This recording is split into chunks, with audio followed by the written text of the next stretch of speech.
ಗುಂಡಾಗಳಿಗೆ ಧಿಕ್ಕಾರ,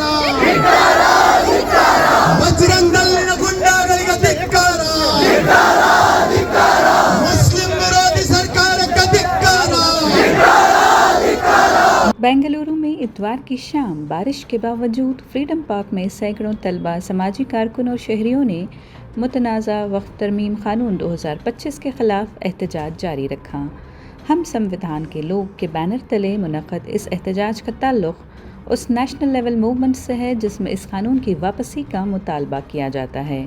मुज़ाहिरीन का इल्ज़ाम है कि जो एक्ट उम्मीद यानी uniform Waqf management empowerment and endowment development के नाम से पेश किया जा रहा है, मुसलमानों के मजहबी इदारे जैसे मसाजिद, मदारिस, कब्रिस्तान और दरगाहों की खुद मुख्तारी को ख़त्म करता है और बिरादरी की शमूलियत को नज़रअंदाज भी करता है। समाजी कारकुन मारिया हुसैन का कहना है कि ये इस्लाह नहीं, अक़लियतों के हुकूक़ पर मुनज़्ज़म हमला है। आज मुसलमान निशाने पर हैं, कल ईसाई होंगे, फिर हिंदू भी मुतासर हो सकते हैं। विनय श्रीनिवास ने कहा कि लाखों एतराज़ात पार्लिमानी कमेटी को पेश किए गए मगर एक भी तस्लीम नहीं हुआ। ये कानून संघ परिवार के मफाद में है, मुसलमानों के नहीं।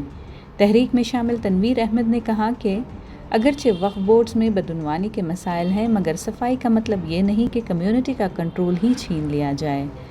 सबसे ज़्यादा तशवीशनाक पहलू वक्फ बाय यूज़र का खात्मा है।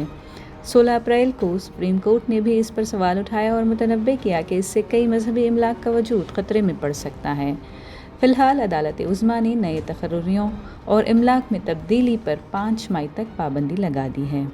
मुज़ाहिरीन का कहना है कि उनकी जद्दोजहद उस वक्त तक जारी रहेगी जब तक कि ये क़ानून वापस नहीं लिया जाता। हम देख रहे हैं आज ये फासीवाद सरकार जो कर रही है, मुस्लिम्स पे अटैक और एक जो इस्लामोफोबिया फैल रहा है दिनों दिन, वक्फ बिल के साथ ये चाहते हैं कि ये लैंड भी जब्त कर ले सारे मुसलमानों का, उनका लैंड ले सारा। और जिस तरह से ये चाहते हैं कि जो भी नॉन मुस्लिम लोग हैं वो भी आकर के वक्फ कमेटी में आकर के बैठ जाएं। आप देख सकते हैं हिंदू बोर्ड के जो भी एक्ट्स हैं उसमें कोई भी नॉन हिंदू अलाउ नहीं है, लेकिन मुस्लिम्स का जिस तरह से ये ऑपरेशन हम देख रहे हैं दिनों दिन, पहले बाबरी मस्जिद का डेमोलिशन किया इन्होंने ब्रॉड डे लाइट में, अब ये एक लीगल ऐसा बिल ला रहे हैं, एक ऐसा लीगल बिल लाए हैं जिससे ये लीगली उनका लैंड ले सके।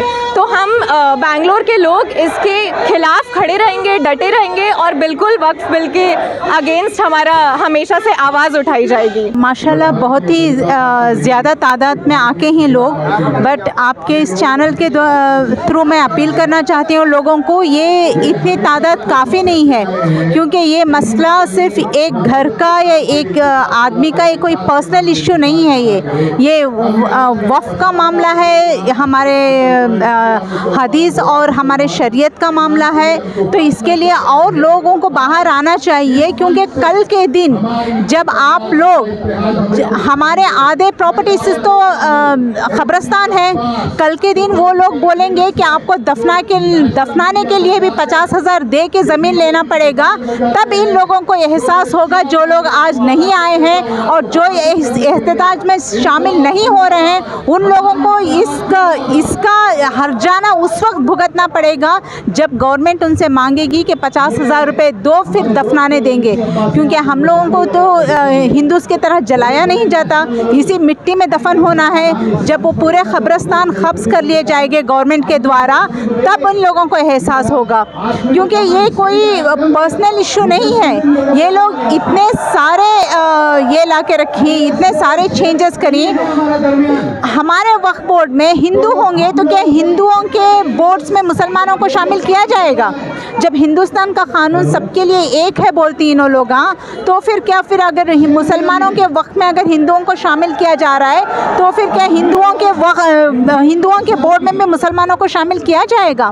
और आज से जैसे ये बिल ऑलरेडी जैसे ही ये बिल पास हुआ है, इमीडिएटली अगर सुप्रीम कोर्ट ने स्टे नहीं लगाया होता तो ऑलरेडी ये लोग कब्जा करने शुरू हो जाते, क्योंकि जितने भी वक्फ बाय यूज़र का जो है, जितने ही कब्रिस्तान हज़ारों सालों से, जितने ही मस्जिद हैं, जितने ही दरगाहें हैं और कई यतीम खाने हैं, सब कुछ वो वक्फ से निकल जाएंगे, क्योंकि हर किसी का तो डॉक्यूमेंट है नहीं। कहाँ से ला के देंगे डॉक्यूमेंट? 500 साल 600 साल से जो पुराने जो हम लोग इस्तेमाल में हैं उनका डॉक्यूमेंट्स कहाँ ला के देंगे? उस वक्त तो सेल डीड नहीं बनती थी, तो इमीडिएटली ये वक्फ बाय यूज़र है तो आधे को आधा 50% से भी ज़्यादा प्रॉपर्टीज़ एकदम से गवर्नमेंट के हक़ में चली जाएंगी। हिंदुस्तान के हिंदू, मुसलमान, सिख और ईसाई सब मिलकर अंग्रेज़ों के खिलाफ जब हमने आवाज़ बुलंद की, अंग्रेज़ों को इस मुल्क से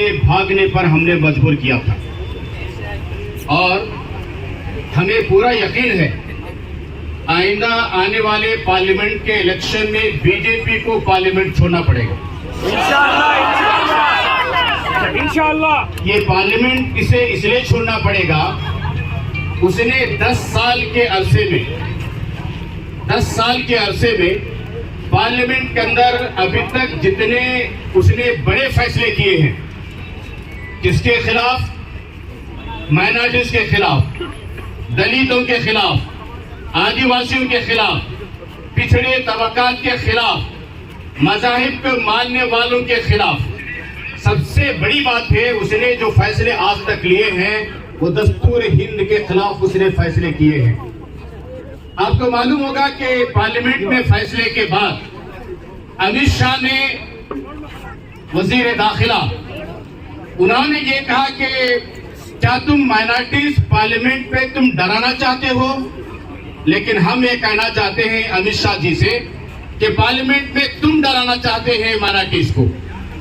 इस तरह के फैसले लेकर जो दस्तूर हिंद के खिलाफ हैं, आर्टिकल नंबर 26 जिसमें इस मुल्क में रहने वाले तमाम ही मज़ाहिब के लोगों को अपने मजहब पर चलना, अपने मज़ाहिब के लिए इदारों को कायम करना और अपने मज़ाहिब के प्रपोगेट के लिए जद्दोजहद अमन के साथ करते रहना, ये दस्तूर हिंद में दिया गया आर्टिकल नंबर 26 के खिलाफ है, जो पार्लियामेंट के अंदर वक्फ बिल को वक्फ एक्ट बनाने के लिए उन्होंने फैसला किया था। हम सब, ना सिर्फ हम सब, आज के इस जलसे में, आज के इस कार्यक्रम में, आज के एहतजाज में जिन लोगों ने आपके सामने इज़हार ख्याल किया है, आपको मालूम होगा कि सिर्फ मुसलमानों ने इज़हार ख्याल नहीं किया है, यहाँ हिंदू भाइयों ने इज़हार ख्याल किया, यहाँ दलितों ने इज़हार ख्याल किया, यहाँ आदिवासी के लीडरों ने यहाँ इज़हार ख्याल किया है। ये एक सिर्फ छोटा सा आईना है जो हिंदुस्तान की हुकूमत को हम दिखाना चाहते हैं।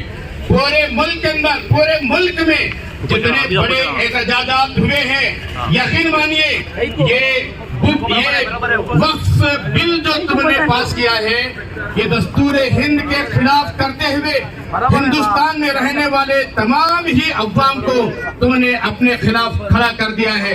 यकीन मानो इसे लीड करने के लिए हिंदुस्तान में आजादी के मौके पर भी हमने लीड किया था।